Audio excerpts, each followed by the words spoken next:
Assalamualaikum warahmatullahi wabarakatuh. Halo anak-anak semua, semoga dalam keadaan sehat selalu.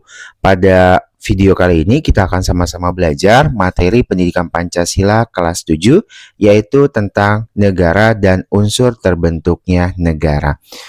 Untuk itu, mari kita sama-sama simak video pembelajaran berikut ini.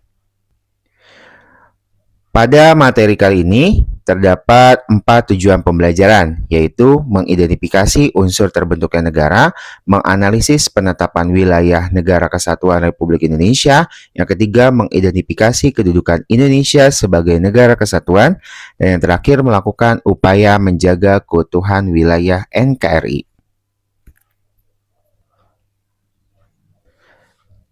Apa itu negara?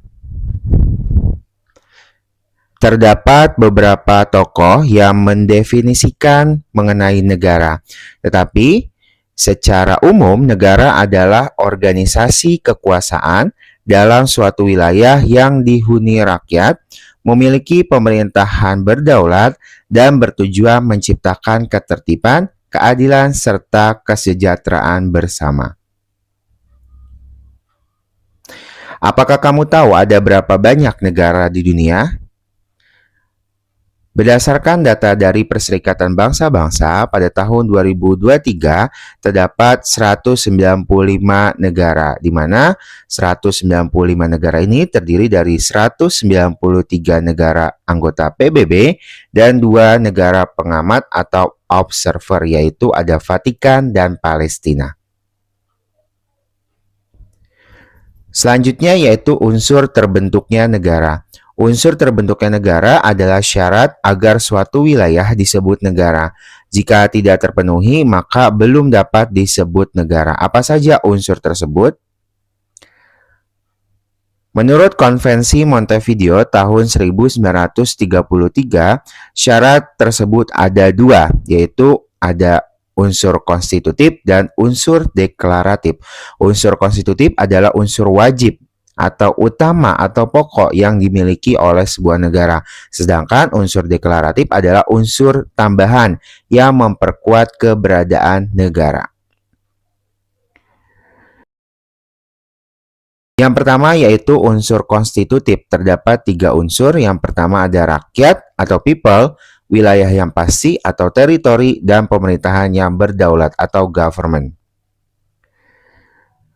Selanjutnya yaitu unsur deklaratif atau pengakuan dari negara lain. Terdapat 2 bentuk pengakuan. Yang pertama ada pengakuan secara de facto, yaitu pengakuan suatu negara terhadap negara lain yang telah memenuhi unsur berdirinya negara, seperti wilayah, rakyat, dan pemerintahan.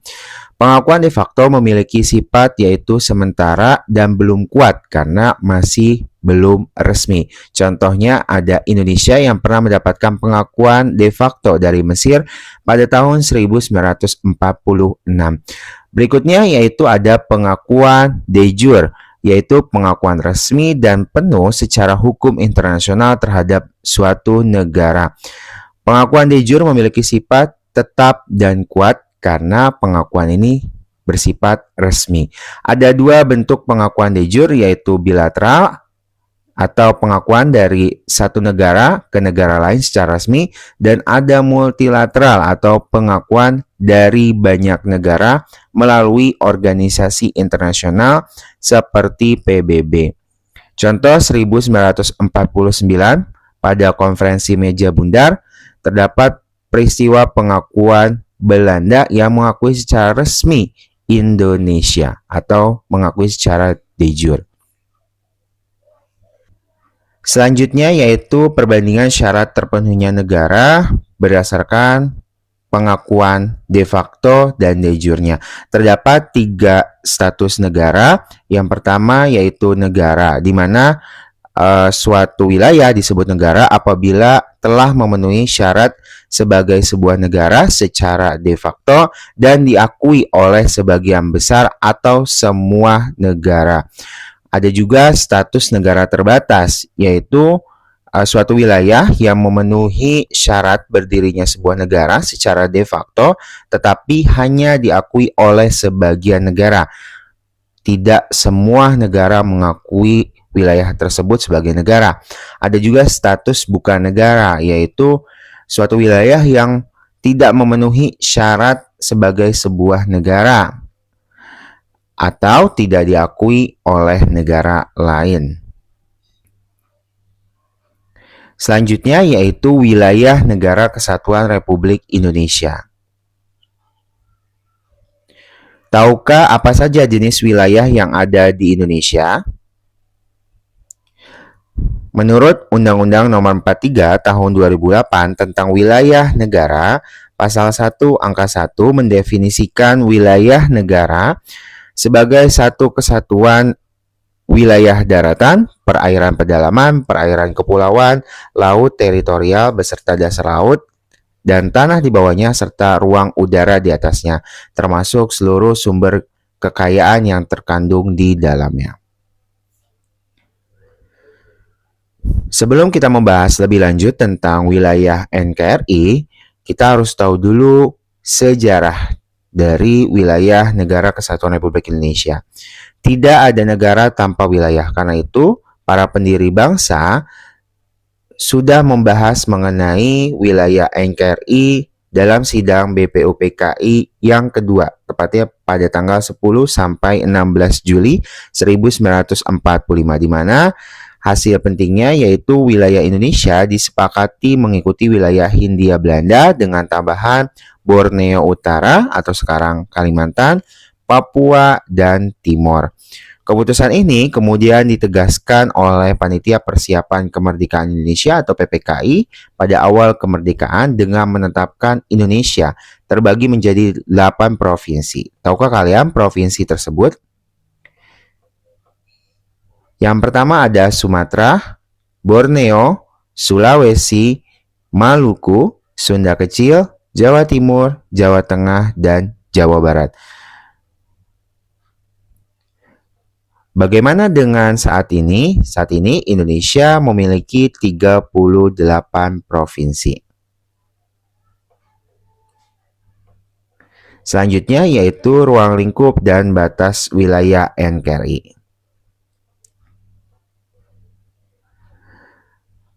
Ruang lingkup wilayah NKRI yang pertama yaitu wilayah darat. Wilayah berupa tanah di permukaan bumi yang ditempati manusia untuk tempat tinggal dan beraktivitas. Luas wilayah daratan NKRI kurang lebih 1,9 juta kilometer persegi, sekitar 32% sampai 35% dari total wilayah Indonesia, yang terdiri dari lebih dari 17.000 pulau.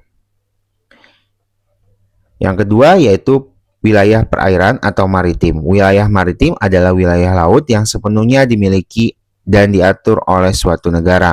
Wilayah perairan Indonesia memiliki luas sekitar 3,2 juta kilometer persegi, yaitu sekitar 65% sampai 70% dari total wilayah Indonesia. Itu dia kenapa negara kita disebut sebagai negara maritim.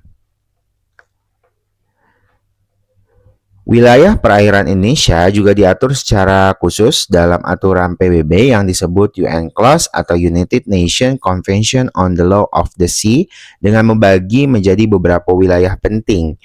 Ada 3 wilayah penting yang dipelajari di materi bab ini yaitu laut teritorial, zona ekonomi eksklusif, lautan lepas atau bebas. Yang pertama yaitu laut teritorial. Laut yang menjadi milik penuh suatu negara sampai sekitar 12 mil laut dari pantai. Di wilayah ini, negara bebas membuat aturan dan mengatur semua kegiatan. Yang kedua ada ZEE atau Zona Ekonomi Eksklusif, wilayah laut sampai 200 mil laut dari pantai, di mana negara punya hak untuk mengambil dan mengelola sumber daya alam seperti ikan, minyak, gas, tetapi kapal asing masih boleh lewat. Yang ketiga yaitu laut lepas atau laut bebas. Laut yang tidak dimiliki negara manapun, semua negara boleh menggunakan wilayah ini seperti untuk berlayar, mencari ikan, dan penelitian sesuai hukum internasional. Berikut adalah visualisasi dari pembagian wilayah laut berdasarkan aturan UNCLOS. Selanjutnya yaitu wilayah udara. Wilayah di atas darat dan perairan suatu negara digunakan untuk beraktivitas penerbangan serta berada dalam kekuasaan negara tersebut. Batas wilayah udara Indonesia mengikuti batas wilayah darat dan laut Indonesia. Selanjutnya yaitu macam-macam batas wilayah negara. Ada 2 macam, yaitu batas alami seperti sungai, gunung, dan ada juga batas buatan seperti tembok atau pagar jalan atau bangunan tertentu. Salah satu contoh dari batas buatan yang dimiliki Indonesia adalah bangunan berupa pos lintas batas negara yang berlokasi di wilayah-wilayah terluar Indonesia yang berbatasan dengan negara lain.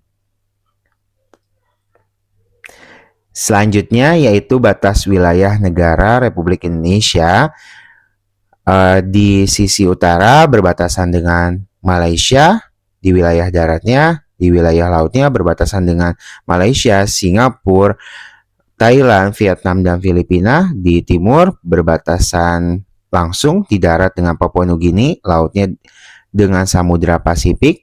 Di sisi selatan berbatasan langsung di darat dengan Timor Leste, di laut dengan Samudra Hindia dan perairan Australia, dan di sebelah barat berbatasan langsung di wilayah lautnya dengan Samudra Hindia dan perairan negara India. Selanjutnya yaitu Indonesia sebagai negara kesatuan. Kalau wilayah negara luas, menurutmu lebih baik diatur oleh satu orang atau dibagi ke beberapa orang? Kenapa ya? Ya, jawabannya lebih baik dibagi ke beberapa orang supaya lebih efektif dan kebutuhan tiap daerah bisa diperhatikan. Tetapi kembali lagi harus disesuaikan dengan kondisi dan kebutuhan negaranya. Hal inilah yang mempengaruhi bentuk negara suatu negara. Ada 2 bentuk umum yang biasanya diterapkan di suatu negara, ada negara kesatuan dan negara serikat. Bagaimana dengan Indonesia? Apakah Indonesia menggunakan bentuk negara kesatuan atau bentuk negara serikat? Indonesia sejak 17 Agustus 1945 bertekad menjadi negara kesatuan. Kesepakatan ini dibahas dalam sidang BPUPKI dan PPKI saat menyusun Undang-Undang Dasar. Meskipun sempat ada perbedaan pendapat, yang mana akhirnya disepakati bentuk negara yang dipilih adalah negara kesatuan. Kesepakatan mengenai bentuk negara kesatuan ini terdapat di dalam Undang-Undang Dasar Negara Republik Indonesia tahun 1945 pasal 1 ayat 1 dan ditegaskan kembali bahwa bentuk negara Indonesia tidak dapat dirubah dalam pasal 37 ayat 5 Undang-Undang Dasar 1945. Berikut adalah perbandingan bentuk negara antara negara kesatuan dengan negara serikat atau federasi. Berdasarkan aspek susunan negaranya, pemerintahan negara, konstitusinya, pembagian kewenangan, serta contoh negara yang menerapkan kedua bentuk negara ini. Intinya, negara kesatuan adalah satu negara yang diatur oleh pemerintah pusat. Sedangkan negara serikat adalah gabungan dari beberapa negara bagian yang punya kewenangan sendiri. Selanjutnya yaitu sikap menjaga NKRI. Pasal 30 ayat 1 menegaskan bahwa tiap-tiap warga negara berhak dan wajib ikut serta dalam usaha pertahanan dan keamanan negara. Berikut adalah contoh sikap menjaga Indonesia dan sikap yang dapat memecahnya.